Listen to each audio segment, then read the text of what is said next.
There was a very high level of expectation for the first fixture for the match day one of Italian Serie A. 83 days after Sassuolo Milan, they gave the Rossoneri the title 11 years later. The Rossoneri started the season with a convincing win against Udinese. It was a very entertaining game, 6 goals. Udinese scored with the header of Rodrigo Becao, celebrating his 100th cap in the Italian Serie A. AC Milan reaction was very good. They had equalizer with a penalty by Tio Hernandez. And then Ante Rebic, there was one of the best players of the game. He scored a brace. He also scored the final 4-2 goal for the Rossoneri. It was very convincing also the first game of Charles de Ketelaere, the talented Belgian player just arrived from Bruges. He played for about 20 minutes in the probably easiest moment of the game for Rossoneri, but he played really well and he gave a very good sensation to Stefano Pioli. At night, everybody was just interested about what's going to happen with the Inter Milan. They had to react, they had to win against the new promoted Lecce, and they did at the very final minute of the game, with Dumfries scoring the 2-1 goal.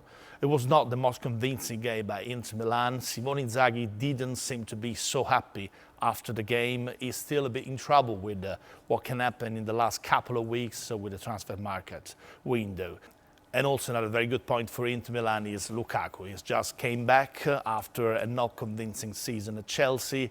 Just few minutes and he scored his first goal of the season for Inter Milan.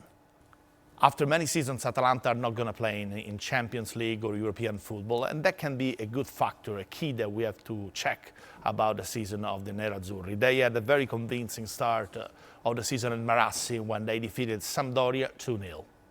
Something historic happened at Monza, where Monza, for the first time in 110 years of history, played the first game in the Italian Serie A. It was also the clash between two tycoons of the media in Italy, Silvio Berlusconi and Urbano Cairo. Toro won 2-1 with a very convincing game with a spectacular goal by Pablo Sanabria. A terrible mistake by Radu, the new goalkeeper of Cremonese, gave Fiorentina the first 3 points of the season. A very good impact by Jovic. There can be something really good in this season for the Viola side. And then the Roman sides, Roma and Lazio, they both won the first game of the season.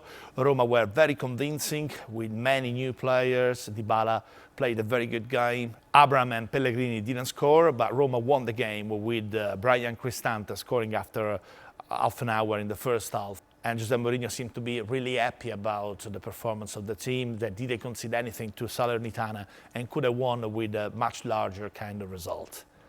Lazio had a very difficult start of the game against Bologna, 10-11, with a red card for the new goalkeeper Maximiano.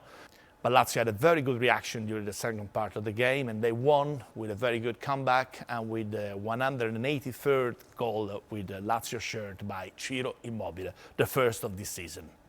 Obviously, it was a very spectacular start of the season. We have 6, 7, 8 different sides that can try to get the title. We call them twins. And so there is a big expectation about match day 2. And also the transfer market window that is still open can provide us with some more passion and news during the next few days.